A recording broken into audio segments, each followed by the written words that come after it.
Next మనం చేయబోయేది శిశుపాలాసనం, ఇంగ్లీష్లో బేబీ రాకింగ్. ఎడంకాలు మడం భాగాన్ని పెరినియం పార్ట్కి ఇలా టచ్ చేసి ఉంచాలి. కుడి పాదాన్ని కుడి చేతితో ఇలా తీసుకొస్తూ ఎడమ చేతి మోచేతి మధ్య భాగంలో కుడి పాదాన్ని అమర్చాలి. ఈ కుడి చేతిని ఎడం చేతి వేళ్ళని ఇలా ఇంటర్లాక్ చేయాలి.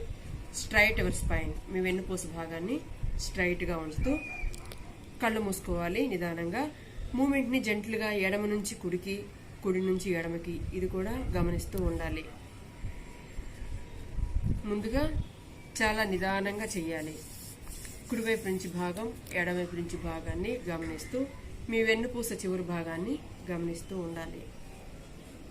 ఎలాగైతే బేబీ రాకింగ్ పేరులో ఎలా అయితే ఉందో, ఒక బేబీని మంచిగా లాలిస్తున్నట్లుగా ఈ పొజిషన్ ఉంటుంది కాబట్టి దీనికి బేబీ రాకింగ్ అని పేరు. నడుం దగ్గర ఉండే ఫ్యాట్ బర్న్ అవడానికి, డయాబెటిక్ ప్రాబ్లం రాకుండా ఉండటం కోసం, అలానే డిస్క్ ప్రాబ్లమ్స్ రాకుండా ఉండటం కోసం, వెన్నుపూస భాగాన్ని టోనిఫికేషన్ చేయడం కోసం దీన్ని వాడతాము. 1.5 minute. First right baby 1.5 minute, next left baby కూడా 1.5 minute చేసినట్లయితే రిజల్ట్ బాగా ఉంటుంది. మీ కాన్సన్ట్రేషన్, ఫోకస్ అంతా కూడా మూమెంట్ మీదే ఉండాలి. ధ్యాస కూడా వేరే దాని మీకు మళ్లించకుండా మూమెంట్ని గమనిస్తూ ఉండాలి. బేబీని ఎలాగైతే మనం లాలిస్తామో ఇది బేబీ అనుకోవాలి.